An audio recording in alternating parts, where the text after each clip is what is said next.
Okay, well, welcome.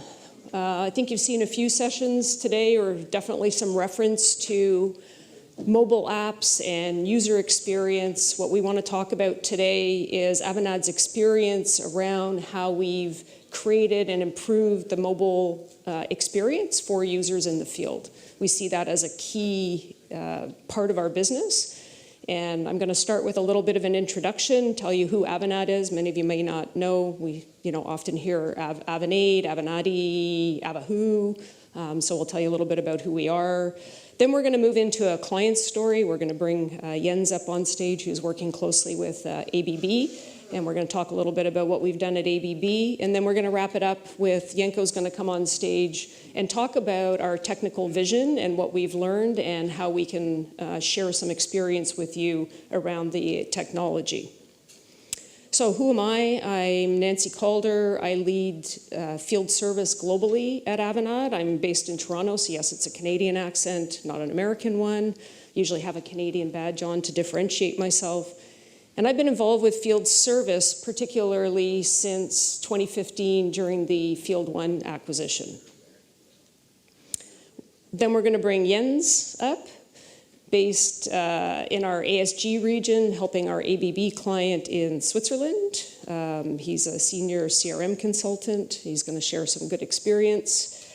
And then Jenko will come up, who's a senior software architect, part of our Bratislava team, who is co-located in the same building with Resco. We're going to talk a little bit about his practice and what he does to help deliver awesome solutions. So, who is Avanade? Avanade started also 20 years ago. We're celebrating our 20th anniversary, just like Resco. And we started as a joint venture between Accenture and Microsoft. So we are owned by Accenture and Microsoft. And we do end-to-end services for Microsoft technology. So not only do we do Dynamics, but we also do everything related to Azure and moving people up to the cloud. We have a data and AI practice that does machine learning models, predictive analytics, those types of things. We can, for remote assist, which is really important with field service, we can help with the teams in implementation, that sort of thing. So we have an end-to-end practice. With respect to Dynamics specifically, you can see here we have a large number of certified professionals, but we have about 2,000 Dynamics professionals worldwide, and we cover marketing, sales, service, everything related to Dynamics, even F&O. So we're covering the full range of Dynamics capability, along with our studios, which we want to talk a little bit about today, who provide user experience design expertise. So what do we see a lot in the field service world? Talking to many clients, we're seeing over and over again the same themes coming up. And talent shortage is here at the top, and that seems to be top of the list of many. And we feel that mobility and focus on the field service worker is a way of solving some of these talent challenges, being sure that we can take great user experience and apps into the field as a way of recruiting new talent. It's a way of keeping people. We hear the field service leaders talking over and over again about the attrition and how they're losing people every couple of years. So, it's a very important thing to have a good mobile app. All of these things here, the underlying premise of having mobile applications that are very useful are going to be, we're going to help resolve these issues. And lastly, when you think about field service, we talk about the technician and the first-time fix rate, but really it's a broader issue. It's looked at across the organization, so we know it's really important to have a high degree of success with helping that technician fix things right the first time, helping them interact with the customer service representatives. You may have heard Ben just recently talked about, the average first-time fix rate is between 60 and 75%. So people are doing multiple truck rolls, being able to help that relationship. And then looking across the C-suite, the COO who wants to turn their cost center into a profit center, looking at a CEO who wants to generate new revenue streams. All of these things are tied back to field service. And again, how can we help the mobile technician? So with that, I'm going to ask Jens to come up and talk a little bit about how he's interacted with ABB. Thank you.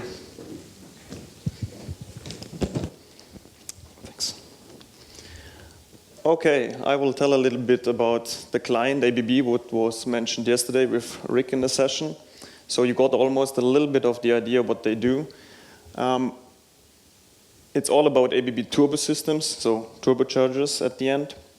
But I would like to start with telling you a little bit the story behind what we did there.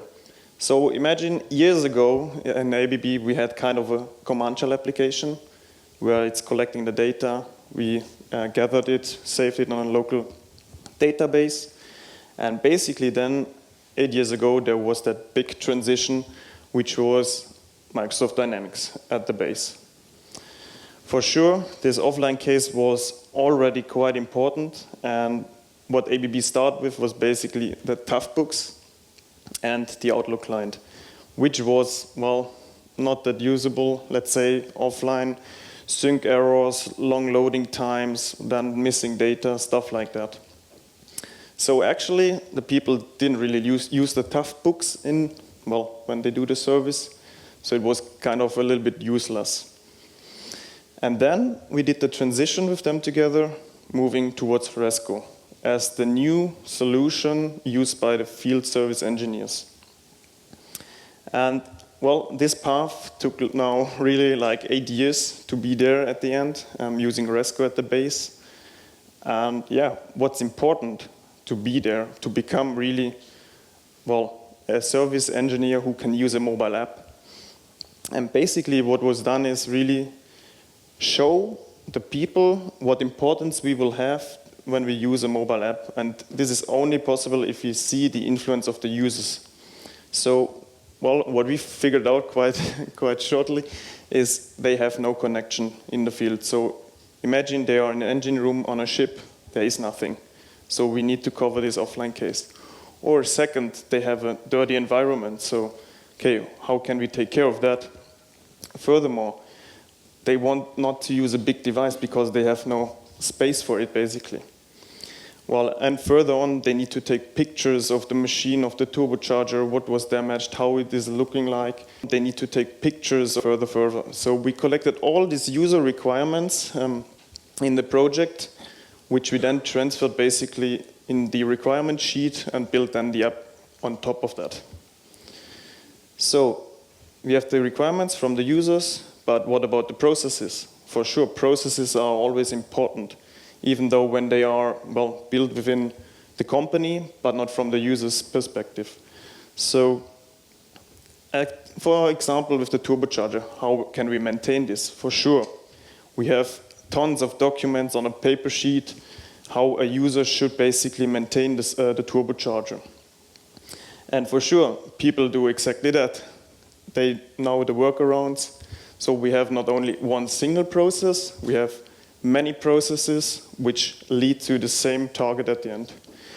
And transferring this to software or mobile application, it's important to find, let's say, the best way to be there, like the middle way, for example. And how we did that was basically collecting the information from the users and transfer this into, well, let's say, software requirements.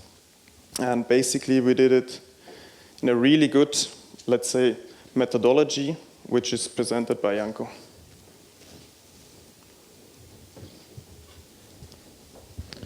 Thank you, Jens. So, the technical perspective of this. For me, this was, ABB was the first project actually on solely focused on a field service. So for me, that was also a learning experience. And how we approached it was basically user-focused. So we tried to implement this process, and we did implement it by starting with, obviously, analysis. As Jens mentioned, we ask about the processes, but we also ask about who will use the application, what will be the end user. Often it's business who's talking about the requirement, and you're speaking to a business people who has the budget, etc. But in the end, it's the acceptance of this app by the end users what drives the the business. So we ask who will use the app, what devices they will use, which processes needs to be offline, as Jens mentioned. Basically, we build a questionnaire for this, which we send to a customer. Customer could distribute that to his internal workers who will use the app. And through this, we gathered a lot of important info. The next step, the design phase, was also specific because we actually included the UI designer. How many of you actually have a UI designer on the project? One, I see one. Yeah, that's interesting. For us, that was an eye-opener because the UI designer, he came up with ideas and saying, this is how the mobile app should look like. But we couldn't implement that on Resco. So what we had to do is to train the UI designer first so he knows what is possible and what is given in Resco app. The navigation, you can replace some pages with the iframe, but there's a lot of limitations. And he needed to know about those limitations before he actually gives us the meaningful design. So we trained the UI designer, and now we have, I think, not just one, we have a UI designer who knows Resco and who can help us with this. Then we use the consistent design. When you're using any kind of mobile app, you expect that the things are at the same place. If there's an icon, it should be on the left side, on each screen, on each list. Also, you should use the information layering, because when you ask the users which info do you want in the app, usually they say everything, like I need everything. But you don't need everything at the same time. There's a time when you need overview, there's a time when you need details. And this is important. Layer your information, show only basic stuff on the list. If you need more, go deeper, go down. When we finish the design, we ask for a feedback, obviously the customer, what do you think of this? And we did this often. We realized that our main actor is the end user, so we really early included the end users into this process, and really the people who are going to those ships and working with the turbochargers. And for instance, what we learned was sometimes like funny. I remember one thing they said, the Resco lists are too small because those people are mechanics. They work with their hands, and the list was just too small for them to press. So they say, make it bigger. Just have 5 items on a screen, not 10 or 20. And that helped them basically to work easily and have less errors. And most important, during the feedback phase was to find a decision maker. So when you get a feedback from 10 people, usually you get 11 different feedbacks. And you want to find someone who can actually make a decision in the company and say, this is how it should be, or person who knows who to ask. So this is one important thing to do in the before the feedback phase. Find who is decision maker, and if there's no one, then customers should appoint someone to be the decision maker. When we move to the implementation phase, what we did here, and sometimes actually my boss was a bit nervous, I was doing a lot of stuff in front of the customer, changing lists, adding fields, because the customer wanted it there. And he said, wait, why don't we do that later? And I said, because I can move to a feedback phase right away. I can do it, I can show it. If it's wrong, I can go back to the design. If it's good, I can go back to the implementation. I can go to the next point. And this enables us sometimes to do it in minutes. So this is one thing that you can do with Resco, which you cannot really do with a CRM, is that you can do a really rapid development. If you need to prototype something, just create a copy of the solution, assign it to some role, do changes. If they're bad, it's not a problem. You just delete the solution and you go back.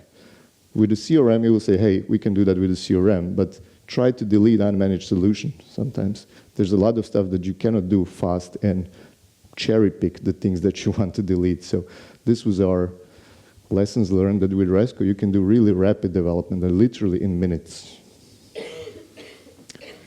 So some of the things, you can see how the app look like. It's Looks nothing like this now, I guess. It's totally different now. So it's good, it's evolving, that means. So what I was talking about rapid development, easy to copy, prototype, show it to user. The things that we learned is lists should be, try laser, lists should be bigger, adjusted to the size of the hands, basically, of the user using it. Layering of the information. You see a work and 84 hours of total work with 7 workers. Most important info is on top. Customers who use the Latin script usually read from top, from left to the right, from top to the bottom. And you should layer your information in this manner. Getting early feedback, showing the app to the users early. You might be surprised what you can learn from them. Then what we learned, one thing, is enable one-touch interaction where possible. Let's say with the Resco inspections, you need to click on the question, open it, scroll up and down questions, select the one, and save it. What we did, for instance, here in the component checks, to change that first line item cracked from yes to no back to some other value, you just have to click several times on the same space. And if you position your finger at the correct space, you can do that without thinking. You just do cracked, broken, not broken. So one-touch interaction, easy and intuitive for the users. Yeah, it required some training, but when they get used to it, it was really quick. And information layering, as I explained. We tried to layer the information, show the most important info. You can always dig in to the details. Each of these cracked, eroded, foreign object damage. This is a list, this is not a form. You could go in and go into the more details if you needed. Take a picture or something like that. And also what we learned, that the offline reports are a good thing and that customer really likes. If they see that they can generate full-fledged PDF report on a mobile device, everyone was like, wow. But what we realized is that the signing and generating of the report is usually one step. So usually what you do, you sign, you generate a report. You don't want another report to be generated with the same signature. So what we did, we put this as one process. You sign, generate a report, and then the signature is deleted. Because regulatory laws in some countries require that you cannot save the signature and then reuse it on another report. So this was one of the assets that we built and which we are now using on other projects. And also the sync filters, they are important from the security perspective and also from the performance perspective. So we focused a lot on the sync filters and which data should be at the device at the given time. And what we usually then do, we start from the main entity. So if your main entity is a service job or a work order in the new field service module, you start with that and you build your sync filter for everything else to basically focus. So if I have a service job, I need an information about the account on the service job. And then let's say I need an information about past cases for that account. So I always start with one entity, which is a main, which I identify that this is the main for the mobile app. And then I move further and deeper. There's some limitation, but I'm sure we can talk with Resco how to overcome them. Limit of 6 entities, deep sync filters and stuff. But it's good that there are challenges because that's why we are here. So, and maybe I would like to say what I personally learned here, that I like to work on the projects where I actually build something for a customer, and the customer then, let's say, repairs something, and he helps his customers, and they are satisfied. And the thing that you do, it actually goes much further than just one app or something. So this is something that I took from the ABB. Thank you. Nancy? Okay, so I think if we go to the last slide.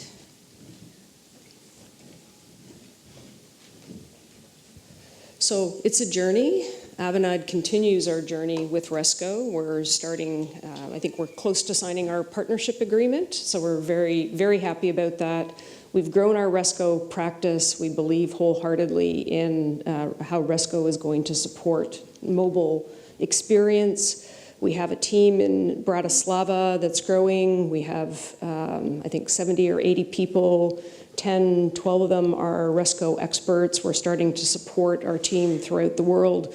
We're training. I encourage all of you, if you have, people who are experienced in user design, get them trained in Resco and its capabilities to help them work with clients to shape what the mobile experience can be like. I mean, we had the same experience when we were building websites and portals. It's kind of the same thing when you're building mobile apps.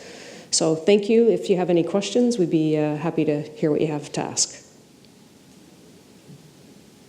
Nobody has questions?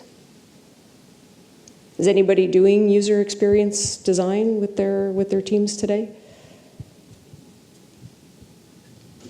Okay, so it sounds like a journey for all of us together. Thank you very much.